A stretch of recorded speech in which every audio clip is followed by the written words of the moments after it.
Welcome back, everybody, to this week's episode of TARTLE. We want to talk about something that we do every day with everything, and that's interaction. But we're going to talk about on the digital, kind of like the digital vibe of things, right? And so what I mean by that is I just want to give kind of a point of reference here. Today I went in for a doctor's visit. Oh, I thought you said colonoscopy. Yeah, hey, you never know. You never know. Okay, you went into... Yeah, so I went into the doctor's visit, right? Right. But there was a couple things that happens here. Before I even get there, I want to talk about it. I wanted to calculate on here how many digital interactions I had. So they have a system called Mychart. It's run by Epic. They're a big, healthcare network thing. So I had to interact with that first, right? That was my initial scheduling. And I put in some basic demographic info about me, right? Got that set up. That's numero uno. Then I get a text message from the... My glasses are all I'm sorry. I get a text message from the provider reminding me of the appointment. That's number 2, right? And they asked me to confirm that. 3 interactions. Then, in order for me to get there, I had to open up my phone. Interaction number 4. Remember Sesame Street? Count Dracula. What was his name? Everybody will know. Yeah, Count Dracula. Was it named Count Dracula? I think it was. Yeah, and he would go 1, 2, So number 4. So number 4, I had to turn my phone on, right? Right. 5, I had to interact with Google systems with their GPS to actually bring me where I need to go. Oh, wow. That's my 5th one. Then I've arrived there. Google's now going to ask me, how was your experience on that drive? And they got like smiley faces to rate it. This is number 6. Then I walk through the front door. There's an IoT device that scans my forehead for my temperature immediately with a lady there at the front door. She asked me a bunch of questions. And then that fever data is then uploaded immediately into their systems for recording. So everyone that comes from the door is recording all those temperatures. Then I walk up to the front desk. I get a bunch of paperwork. I fill it out, and then she sits there and I walk her through it. So she gets the interaction of plugging in all this hard-coded data that I had written down. Then she says, I need you to do your copay. Now I'm going to have another interaction with me, American Express, their systems, right? So I get 3 more interactions out of that before before I've even gone into the actual appointment itself, right? And then I'm sitting in the waiting area. And my name's up on a board and it's telling me to come in, right? So now I have another interaction where my data is now sitting up on the screen. That's 12. Then I'm going into the actual appointment. Here's the next one. They asked me to step on a scale. They're measuring my body weight. And then from there, what's that, 13? Okay. Then I'm into the room. Now they have more IoT devices. They have a thing that goes on my finger, and it's going to get some biometric data. It's going to get my blood oxygen level, my pulse. They're going to take my blood pressure. So that's another 3 on top of that. Okay, what are we at, 15, 16? And then she's going to go and upload all that data into the computer system, 17. And then I don't really need to keep going with this. The point is that over the course of 2 hours, I had about 17 interactions. That's a digital interaction. And what I found is that there were still some paper aspects, some hard-coded aspects, things that weren't digitized. But a majority of my experience, probably 80% of it, just from being in the hospital, not the hospital, but the provider area.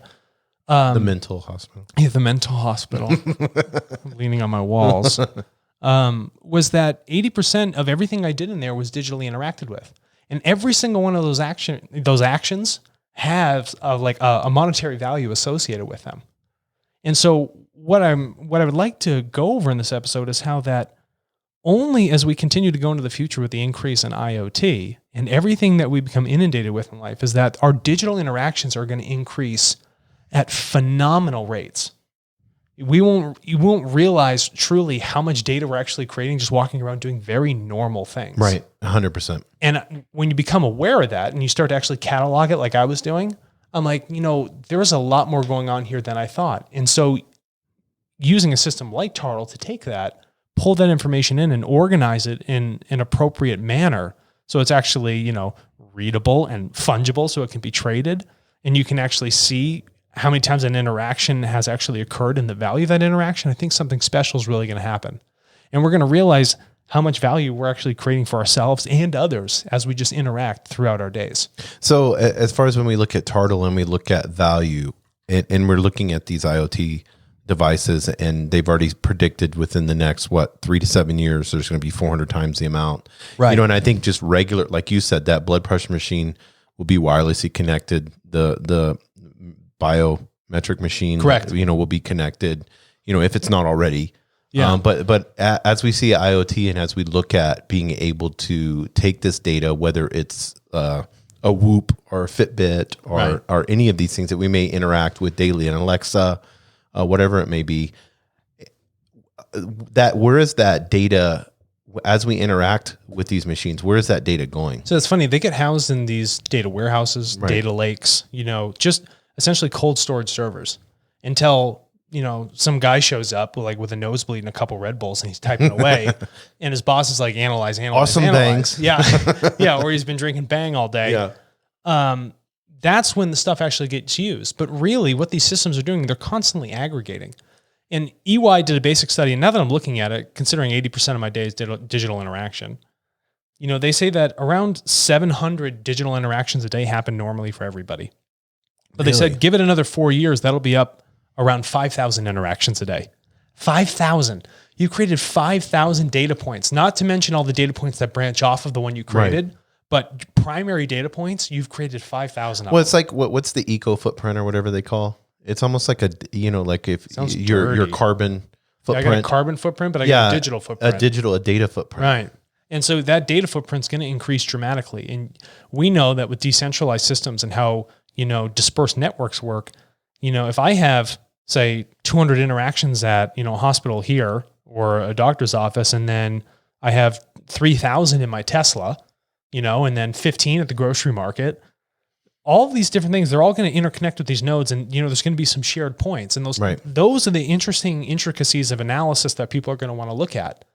But the things are, you know, this is only going to get more out of control if we ourselves don't take it and put it into a nice, manageable format and also monetize it, because everyone else is going to be making a buck off you. Right. If you're making 5,000 interactions a day that they're using to better understand what's going on with you, and you're just giving it to them for free, something's off there. Even if you think 5,000 interactions and each interaction's worth $1, that's $5,000. That's $5,000 in one day. Well, and let's go 5,000 times what? Even times 300. Yes. Right. You're having, you know, say 300 days of the year, you're doing 5,000 interactions a day. That's a massive. What's that? 50,000, 500,000? I don't know. 50,000. I had 2 zeros. Doesn't matter. All it is this huge number of interactions, and that's a lot of cash lost, right? That frankly, you were the creator of it and you owned. Right. And now what's interesting is that's looked at, if we look at digital interactions from the value of us as a seller of the data. But now I'm interested in what that looks like from, you know, like a marketing side for that value. Yeah. I think like when we look at TARTLE and we go into every experience that a consumer has in any interaction, any digital interaction, it sets the expectation for the next interaction. Mm-hmm. So whenever I'm looking at the website, or we're looking at how can we, you know, take that experience, because it's an interaction is an experience. Yeah. So when we look at it in that format, how can we create that experience? You know, whether it's a consumer, whether you want to call it a consumer or whatever, but you had an experience and it can be a bad experience or a good experience in that digital interaction. Correct. In that moment. But I had to be aware of it. Right. I think that's a fundamental thing for creating a positive experience. Right. Is making the person that's doing it aware of what they are doing. But you know, like a consumer journey, you had a journey today in the hospital. You bet I did. So there was a whole journey that was involved. And then looking at each of those touch points in each of those digital interactions and saying, how can we make this positive? Yeah. How can we let technology be subservient to us? Sure. And how can it display humility? That's interesting. You know what I mean? And not look, what I'm afraid of, and I know, and we can talk about this, I don't want to get too esoteric, but I want technology to be subservient in the sense of we can program it to have humility towards humanity. Yeah, listen, and you're not wrong about that, because as you and I have discussed before, even from a fundamental issue of what we do with machine learning algorithms, right? The same thing needs to happen. It's like we're forcing ourselves to the model of technology rather than molding technology to our model, a human model. Exactly, 100%. Right? And so the value is kind of misplaced right now. And you don't want this militaristic society where we have pictures of Terminators and robots. Yeah. You know, get back in line. You know, that is that scariness that we all are afraid of when we look at technology and when we go into robots or AI. Well, because let's think about how you would guide yourself there. Yes. That's an interesting point. Because this is all broken down to digital interaction. Because right now we're constantly refining algorithms with our interactions, right? And how we interact with them. So essentially, if I'm going to download a new app on my phone, I don't know what my phone is. Oh, it's recording. If I'm going to download a new app on my phone, I have to learn how that app actually works. All these different businesses, every single one of them creating an app has their own little way of doing things. Yes. And their own little way of getting you to fit into their algorithm. Right. Right. What's interesting is that there's no justification for being a human being and having a human algorithm. Right.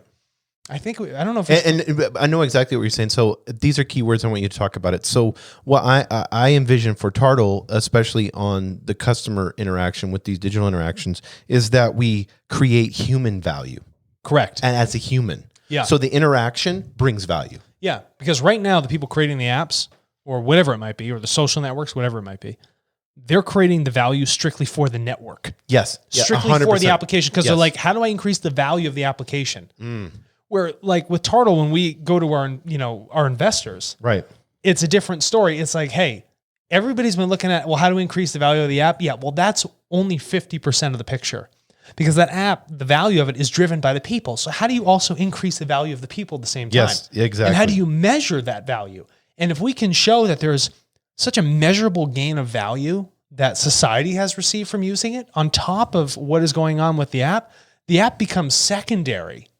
It's secondary in value, right? So as if you drive specifically more value for the human being, the individual, the app has to go with it.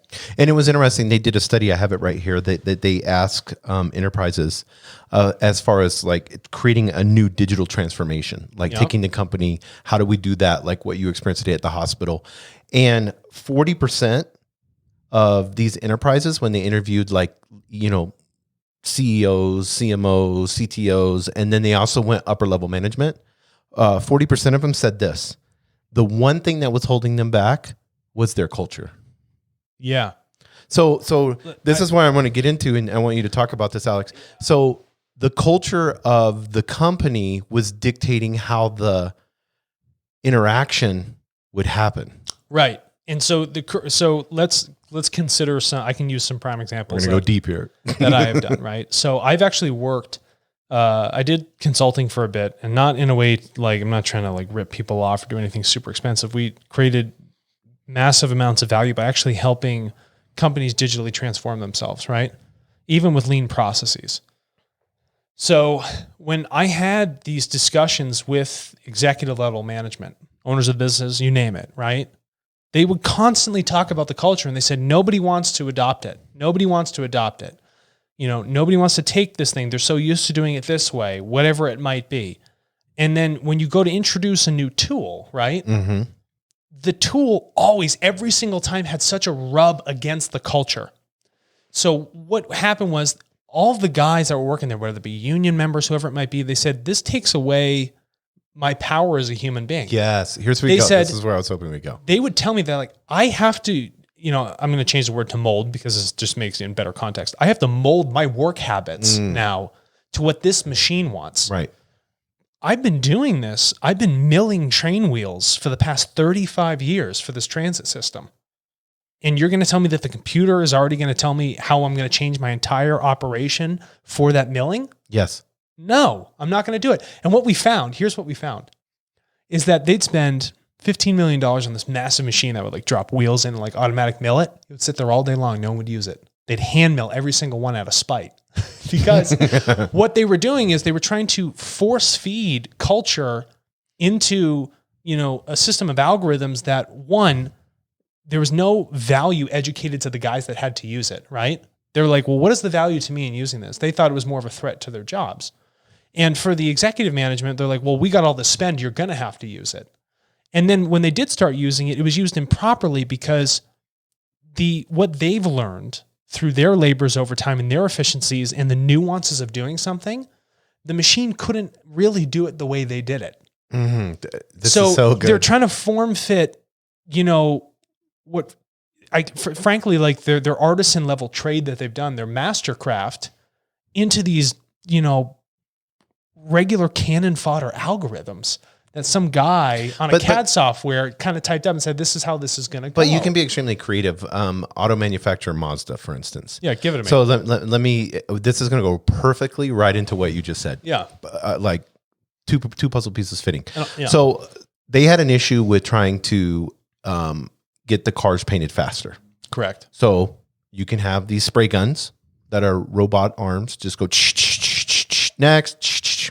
But what Mazda decided to do was take all their painters that had been painting 20 plus years, put hundreds of sensors on their arms, and then watch how they paint. I'm so glad you brought this up. And then watch how they paint. So now, if you go to the Mazda factory in Hiroshima, you will watch these arms, these robotic arms, because they built robotic arms, and they're dancing almost because they had such this level of being able to paint these 20 plus. They analyzed it. That's a big difference. And so now when you look at the level of paint on the car, like in the sense of the quality of paint, and you go to the depths and all that, and there's something weird that would happen. Like a master painter could almost subconsciously know the millimeters without even testing. This is what I'm talking about. The guys could look at milling these massive train wheels, and they just, I know it sounds terrible, right? Everything was quality tested after, but he already knew ahead of time after he was done with the job that it was perfect. Yep. Now, what was the solve though? Because I only identified the problem.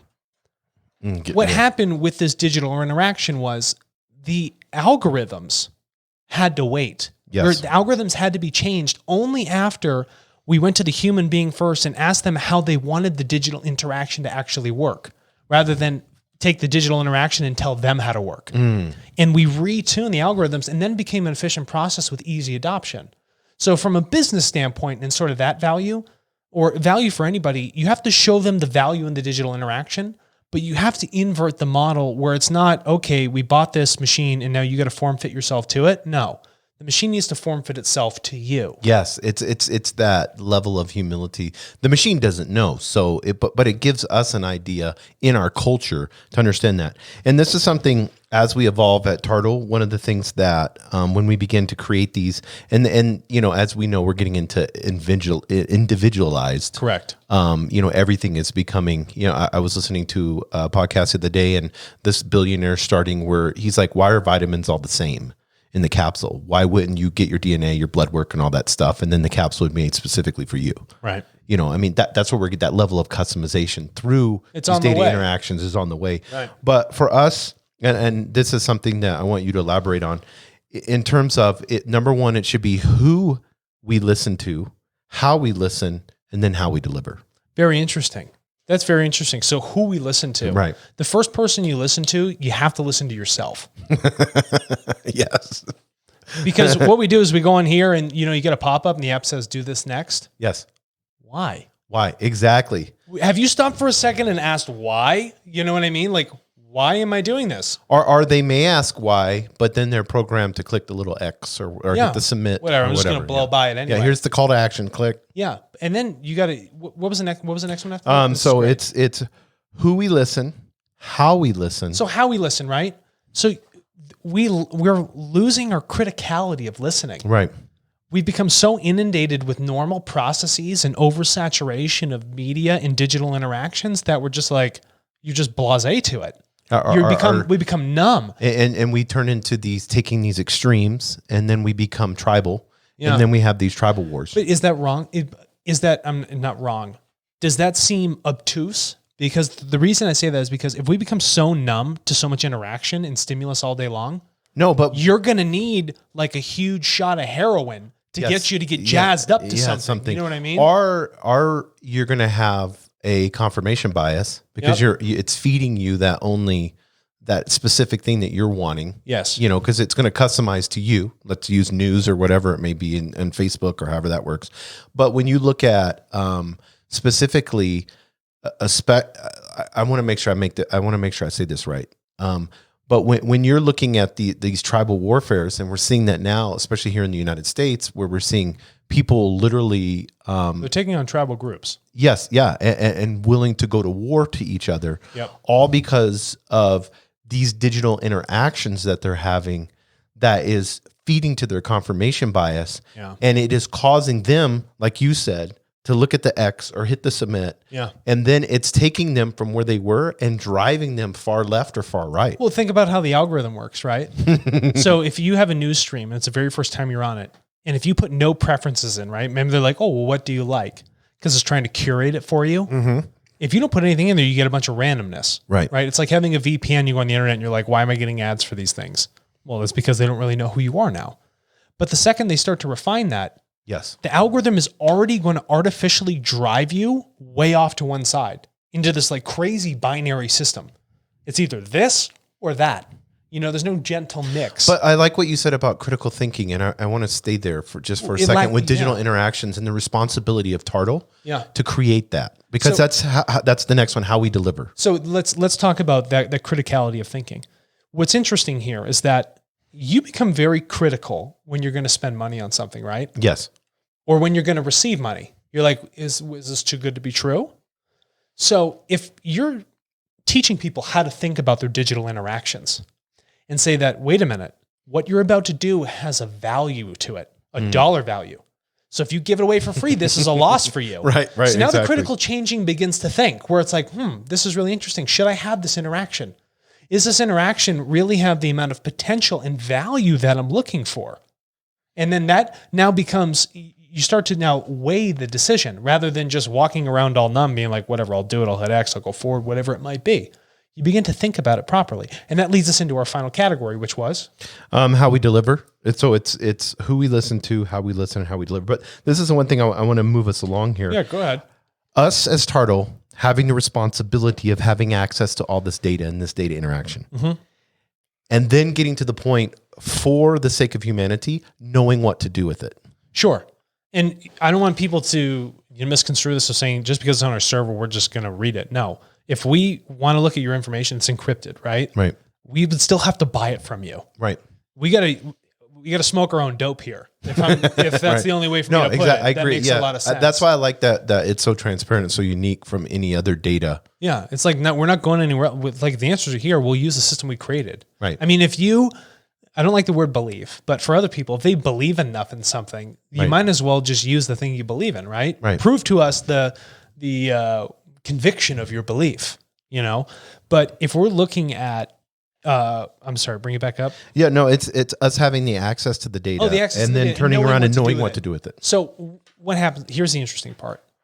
Sometimes you're not going to know what to do with it. Right. Maybe that data's there, you've purchased it, and you're like, well, what do I do with it? Well, then you need to go back and then ask more questions. Right. Or purchase the data that tells you how it should be used. Or ask people how that data should be used. Hey, I would like to purchase this. Do you think it's a good idea for us to use it in this format? Probably not. So we can actually strip the guesswork out by having a digital interaction with our user base by using our own system to then proxy them. Yes. Does that make sense? Yeah, no, that makes 100%. And I want to flip it because we've been talking about the consumer, but I want to talk about businesses that are purchasing data from TARTLE real quick. Because this is by having this ability to go to the user like we are, and then our culture and philosophy that we're going to use when we get this data through our marketing, we can redefine a business and have them have a critical competitive I have a perfect advantage. Example for this. You see what I'm saying? You brought it up. So I just wanted to talk to the businesses for a second. There's this phenomenal local woman-owned business here that deals in medical analytics. And we are looking to run a pilot. Well, they're looking to run a pilot because we had a conversation about healthcare systems and how they have a quality of care metric, like a net promoter score. We have a 5-star thing, right? We get people in and out and less sick people come back. Right. And I had asked the question, I was like, well, what if the person doesn't want to come back? Maybe you screwed up so bad they're scared, or maybe they don't even want to come in the first place, right? So how do you actually truly judge that metric objectively? Because what you're doing is when this company, this medical analytics company was going in and they were looking at the information that these companies had, they're only analyzing what the hospital is creating themselves. They never actually followed up with the patients to really ask them how they felt about the experience, why they came back, what they were doing in there, any of these things that were going on. The data is any of the behavioral info, right? So it was so skewed. So when I spoke to this business, I was like, if you're looking for a competitive advantage, it's always nice getting a CEO and pushing them back in their seat and telling them that they're bullshitting people and they're bullshitting themselves. And when you can come back with a truthful approach and be like, listen, this is how people really feel about your hospital system and your quality of care, because we've gone to them directly and we've actually tracked their medical outcomes over time. It's a lot different than what you're saying. So their competitive advantage is we're going to take the information you have and we're going to take the information that we have, that we've purchased through TARTLE on a user base on whatever populaces are here in the United States. And we're going to combine that and come back to you with an analytical report to tell you how just off you were in the first place. But it's not just negative being off. No, but it's if not you're negative. a CEO and you're seeing that there's a failure in the experience or those interactions, and you're getting truth, then you can turn around and address that. And by addressing it in the long run, you're going to save. That's what I'm talking about. My point was they were smoking their own dope. Yes. But to the point where they were actually hurting themselves. Yes. They were losing value because they weren't looking at the full picture.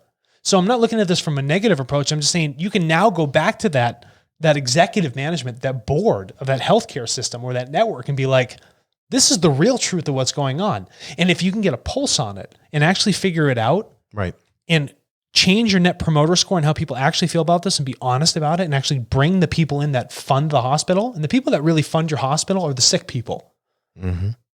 You don't have conversations with them. No, yeah. Your hospital doesn't exist if sick people don't come through the front door. Right.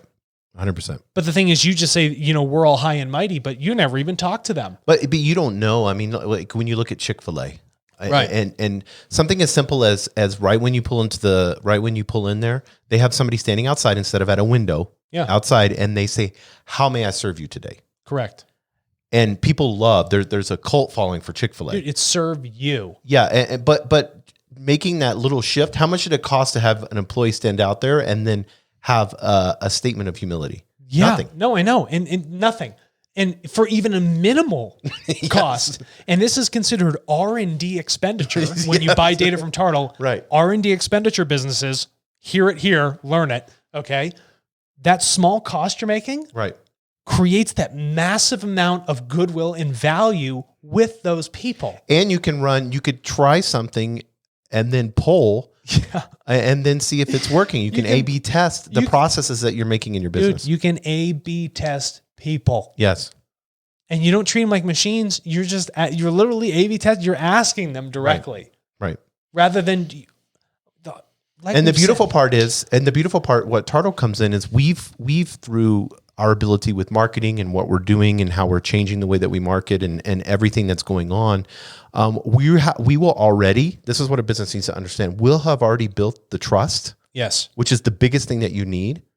We'll have already built the trust with the consumer. That's why the business doesn't have to go through all the trouble. They can your average polling company. Yeah. Hi, can I ask you a few questions, or can I give you $5 for you to fill this out? I don't want your Amazon gift card. I don't want the census knocking on my door. Give me cold, hard 30 times. Bucks. Yeah, I don't want that. Right. You've already built the trust and the interaction. Everything that's already there that everyone's comfortable with, go to what they're comfortable with. Yes. Don't go to some outside party that's created some convoluted thing and they show up like a stranger. Don't work with strangers. Or this dark machine that's in the corner. I'm simplifing it. Yeah, and he's got his got his legs crossed, like smoking a cigarette. You know what I mean? Yeah, what's the guy that was always on X-Files? That was always the smoker. Yeah. That's the machine learning in the corner. That's machine learning in the corner. Taking all these craziness that observing. Yes, observing. Yeah. You don't need the observer. No. So do something efficient. Do something smart. Go back to the source, the individual, and get a competitive advantage. Right. And then. That's your digital interaction. Your digital interaction will happen through the marketplace with them. Yes. And I hope that you have that digital interaction a million times a month. You know what I mean? Yeah, exactly. Because that drives value for all of those people. Right. But in the end, what we can see here is that the factor by which this is going to multiply our digital interactions is going to become unfathomable. And so if we're looking at that way to think and actually understanding that value and creating that critical thinking for people and businesses on how to use that data through those interactions, I think there's going to be a lot of good that's going to come out of it. Oh, of course. A lot of very simple change that'll have drastic, positive benefits. 100%. Very good. Thanks, Awesome. Jason. Yep. Thanks.